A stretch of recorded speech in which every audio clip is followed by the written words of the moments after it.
they do not credit the artist, which I think is a fucking terrible sham, and Games Workshop should be taken to court over it. But whatever. Hello everybody, welcome to Glass Half Dead, and today I'm looking at the January edition of White Dwarf. Now Games Workshop kind of hyped this up as being the new White Dwarf, right? As a new thing. Okay, so my last White Dwarf look through, I literally flicked through the whole magazine. I don't think that's what you guys want, or at least I didn't think it was interesting. So I've done this a slightly different way. This isn't an unboxing first look. This is, as you can see, I've made some lovely notes, and I'm going to go through them, and we're going to talk about a few different articles and just kind of see if this is what we can expect from White Dwarf in the future. What's the first thing? I've got no idea. I have not thought this through. I don't know if this has always been part of White Dwarf. I haven't been in the know for quite some time. But these are readers' models. They all look pretty cool. I just thought this was worthy of note, as it's a really cool idea that, you know, you can send in your models, your photos, and actually get them featured in White Dwarf, which to my mind has a little bit more goodness, that's not the word, but let's say goodness to it, than getting it on the website. Also, it does have a very nice little article about how to photograph your miniatures, which is very useful, as I do see a lot of people taking terrible photos. Next up, now it kind of says it right at the top here, Worlds of Warhammer is the first of 4 new regular columns in this month's issue of White Dwarf. In this article, Phil Kelly delves into the background of the Worlds of Warhammer and what it's like writing stories about the heroes and villains we use in our games. So Phil Kelly, for anyone that doesn't know, has been around for quite some time in the GW business. He's written a lot of rules, designed models, all that stuff. He's kind of done it all a little bit, I believe. And this is just a nice little, you know, 3-4 page thing about him talking. And if you have any background with Games Workshop, you probably know Phil Kelly, and it's just quite interesting to hear somebody with his pedigree talk about things. That's really all. Next up, so this is interesting. Again, this might have been in White Dwarf for the past ages, but this is actually a very cool little, again, 3-4 page, that seems to be how long they like to make these articles, fiction. This time about the, how do you pronounce them? Karahadron Overlords, is that them? I don't know. But that's really cool. And I'm going to come back to talking about fiction in a second, because there's another one later on, but we'll talk about that then. So again, we see this is one of their new columns up here. It's an interesting one, again, because this is kind of like a very extended designer's commentary on why they choose to do certain things with the rules, which I think is always really interesting to read about. So there you go. If you ever go to the FAQs on the GW site and you like to read the designer's commentaries, read this. It's pretty cool. This also has, very useful to everyone, useful links. So if you have any rules, questions for any of the systems, these are the email addresses you need to go to. There you go, I hope you can see them. Okay, and then we have Age of Sigmar Skirmish Battles. Now, this already exists. This is a book you can buy. It costs, I think, £6. It's very, very thin. It's a pamphlet. I actually bought it with the intention of doing kind of a comparison between Age of Sigmar Skirmish and Kill Team, and seeing, I don't know, just a comparison about what went right or wrong, etc. But I've lost the pamphlet. I've been looking for it for like an hour, can't find it, don't know where I put it, so that's not going to happen, apparently. But yeah, it gives you a whole little thing about rules, commander traits, blah blah blah. It also gives you some missions you can play. Now, for anybody that plays Kill Team, which is most of my viewers, feel free to straight up steal these missions to play in Kill Team, because some of them look kind of fun, I've got to be honest. Is there anything of note in here? I guess one of the big differences between Skirmish and 40 Kill Team that isn't just obviously the setting is that when it comes to Skirmish, you can take literally any and all units from the main Age of Sigmar game can be used in Skirmish. Well, except as it obviously points out here, can I take Nagash? No, you can't, because he's too powerful. However, essentially that would be like saying, no, you can't take Guilliman, but you can take literally anything else that isn't a vehicle, if you were transferring the rules over to 40k. Interestingly, it doesn't give you any of the points costs of the units here, which is a bit weird. But it does say come back next week, or next month, sorry, because they're going to give you, here we see it. Make sure to pick up next month's issues 2, which includes rules for playing a Warhammer Age of Sigmar skirmish campaign. So I'm assuming they are just expecting you to use the points straight out of Age of Sigmar, which isn't terrible because, of course, for anyone that doesn't know, the Age of Sigmar data sheets are actually free. So you can find out... Wait, no they're not. The data sheets are free, but the points you have to pay to find out... Is that right? I don't play Age of Sigmar. I believe you have to go and buy the latest General's Handbook, which is like Age of Sigmar's chapter approved. Well, this is a useless article then, isn't it? Literally unplayable, because you don't have any of the points costs. If you go out and buy the Age of Sigmar skirmish pamphlet, that does have all the rules, points, costs, etc.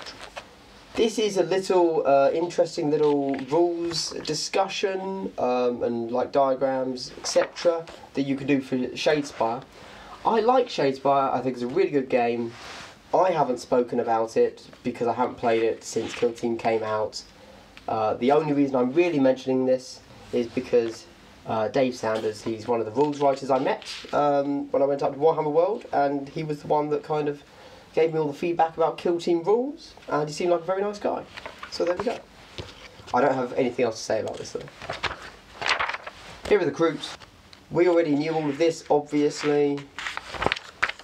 The only kind of thing we haven't seen is this page, which gives us special demeanours, backgrounds, mission, squad quirk, and a name generator, which actually is kind of interesting, as we see it's first element, second element, and then kindred name.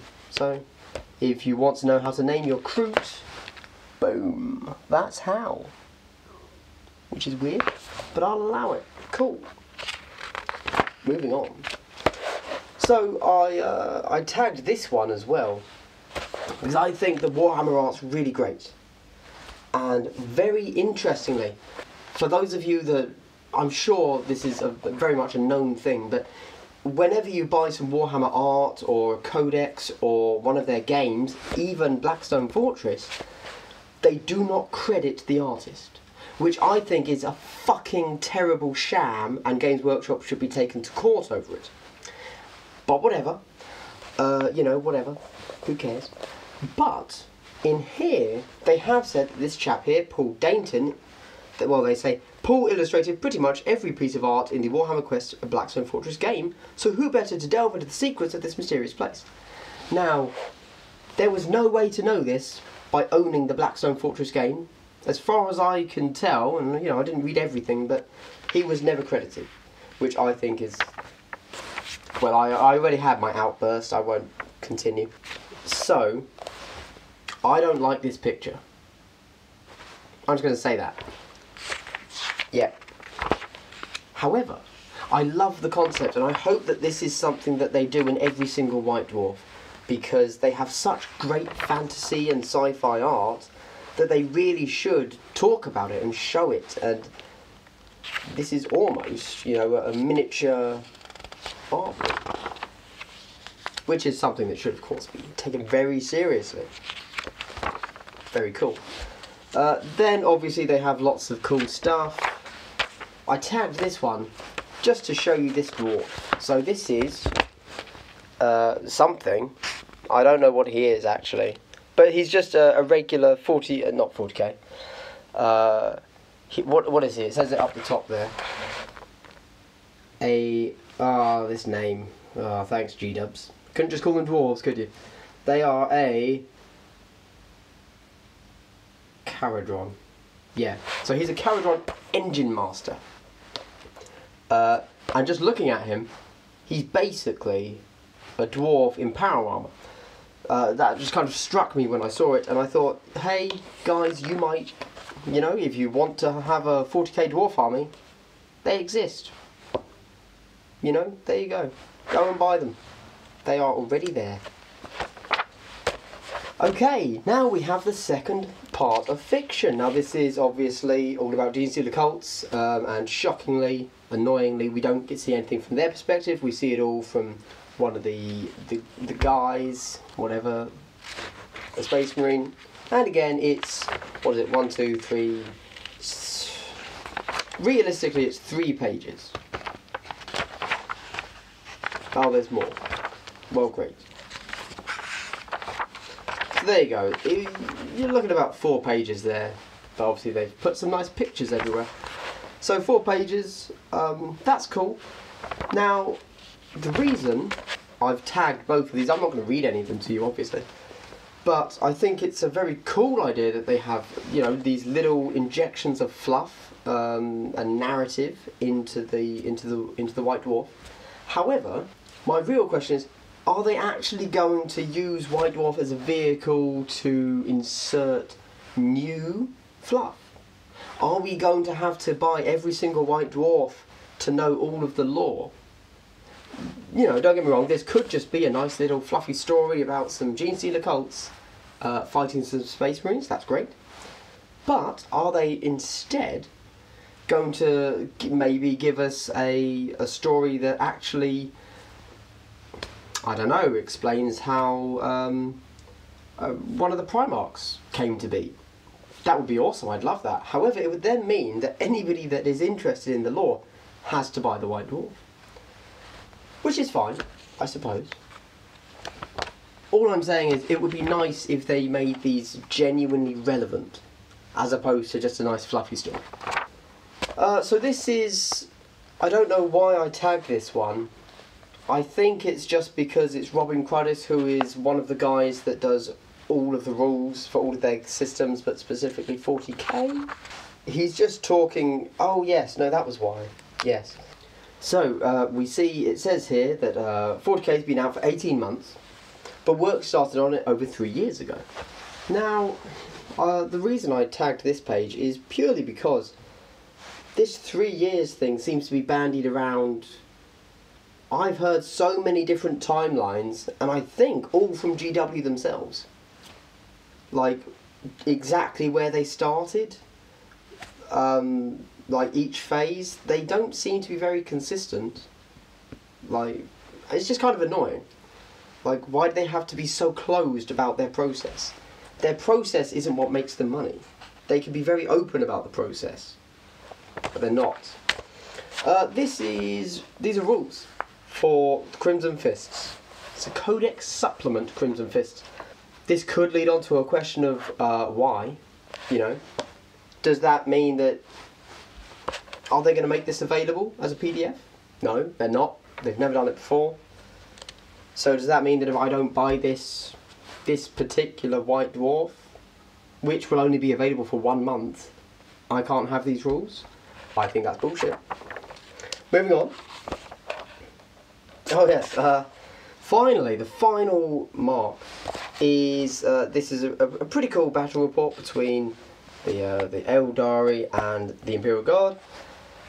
And I just wanted to kind of point out this up here. You know, you've got the key, so you can see what everything is, and then everything's moving around. I just like that. I actually had considered, for my own battle reports, doing this because I think they're really cool. And it makes everything a lot clearer than a few pictures. I mean, I don't know what any of this, what's happening here, I don't know. Cool picture, but whereas this is like an overall battle plan. Nice little thing. But I don't know how to do this as I have zero graphical knowledge, so I can't.